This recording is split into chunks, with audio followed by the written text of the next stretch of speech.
भारतात सर्वप्रथम राज्य सरकारने घरकामगारांसाठी महाराष्ट्र राज्य घरेलू कामगार कायदा केला आहे. हा कायदा 2011 मध्ये अंमलात आला, पण दुर्दैव असं की या कायद्याची म्हणावी तशी अंमलबजावणी झाली नाही.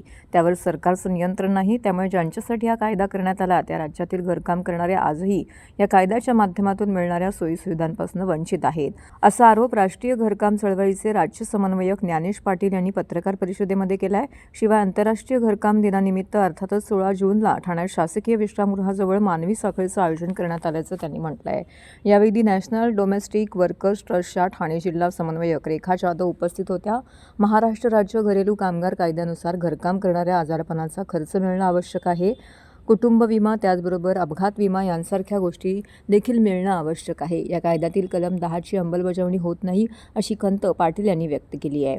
राज्यातील तालुका पातळीपर्यंत घरेलू कामगारांना नोंदणीकृत करणारी सक्षम यंत्रणा तयार करा. जिल्हा पातळीवरती त्रिपक्ष घरेलू कामगार मंडळाची स्थापना करा. त्रिपक्ष मंडळामध्ये घरेलू कामगारांच्या संघटना प्रतिनिधित्व द्या. भांडी वाटप, सन्मानदारांचे थकीत वाटप त्वरित पूर्ण करा. घरेलू कामगार कल्याण मंडळ कायद्यामध्ये नमूद केल्याप्रमाणे घरेलू कामगार कल्याण मंडळाची जिल्हावार स्वतंत्र स्थापना करा. यांसारख्या विविध मागण्या करण्यात आल्या आहेत. या 16 जून आंतरराष्ट्रीय घरकामगार दिनाच्या तुम्हा सगळ्या पत्रकार मित्रांना आणि जनतेला मनपूर्वक शुभेच्छा. आणि ह्या 16 जून 2025चं वैशिष्ट्य हे आहे की ह्या वर्षी घरकामगार महिलांच्या आयुष्यामध्ये खरंच कलाटणी देणारा एक दिवस आला, तो म्हणजे 29 जानेवारी 2025. 29 जानेवारी 2025ला माननीय सर्वोच्च न्यायालयाने आपल्या केंद्र सरकारला अशा प्रकारचा आदेश दिला की कोणत्याही परिस्थितीमध्ये 6 महिन्याच्या आत घरकामगार महिलांच्या प्रश्नांचा अभ्यास करण्यासाठी एक समिती नेमावी. त्या समितीमध्ये श्रम आणि रोजगार मंत्रालय असावं, त्या समितीमध्ये महिला आणि बाल कल्याण मंत्रालय असावं, त्या समितीमध्ये विधी आणि न्याय मंत्रालय असावं आणि या समितीने तातडीने 6 महिन्याच्या आत अहवाल सादर करावा आणि तो आता येत्या संसदेच्या अधिवेशनासमोर ठेवावा. आता प्रश्न असा आहे की ही मुदत 26 जुलैला संपते.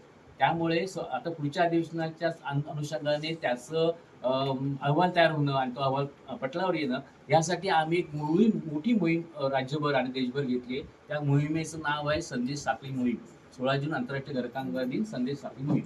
हा संदेश शासनाला आहे, हा संदेश जनतेला आहे की सर्वोच्च न्यायालय म्हणते आता की घरकामगार महिलांसाठी कायदेशीर संरक्षण द्या, त्यांना किमान वेतन द्या, त्यांना आरोग्य विमा द्या, त्यांना पेन्शन द्या. हे आम्ही म्हणत नाही, आता सर्वोच्च न्यायालय म्हणतंय. आणि या सर्वोच्च न्यायालयाचं त्यामुळे सर्व घरकामगार महिला आणि आम्ही कार्यकर्ते आभार व्यक्त करतो आणि स्वागत करतो. आणि ह्या सगळ्या स्वागताच्या अंगाने राज्यभर जे कार्यक्रम होतात त्याच्यात 2 प्रमुख कार्यक्रम असे आहेत की एकंदर घरेलू कामगार कल्याण मंडळ सक्षम व्हावं या अर्थाने आपलं माननीय आयुक्त कार्यालय राज्याचं त्यांनी पुढाकार घ्यावा, माननीय असंघटित कामगार आयुक्त यांनी पुढाकार घ्यावा. प्रत्येक जिल्ह्या ठिकाणी घरेलू कामगार कल्याण मंडळ स्वतंत्र स्थापन करावं आणि त्याच्यामध्ये प्रामुख्याने आज जो प्रत्यक्षात कायदा आहे जो भारतामध्ये कुठेच नव्हता तो आपल्याकडे आहे राज्यामध्ये 2008 साली आलेला घरेलू कामगार कल्याण मंडळ कायदा. ह्या कायद्याने जी शिष्यवृत्ती द्यायची, ह्या कायद्याने जे आरोग्य विम्याचं संरक्षण द्यायचं, ह्या कायद्याने जे कौटुंबिक विम्याचं संरक्षण द्यायचं, ह्या कायद्याने जे अपघात विम्याचं संरक्षण द्यायचंय त्याची तरतूद तातडीने चालू करा आणि घरकामगार महिलांना एक सक्षम कायदेशीर आधार द्या. हे सांगणं आजच्या घडीला 16 जून आंतरराष्ट्रीय घरकामगार दिन महत्वाचं आहे. धन्यवाद.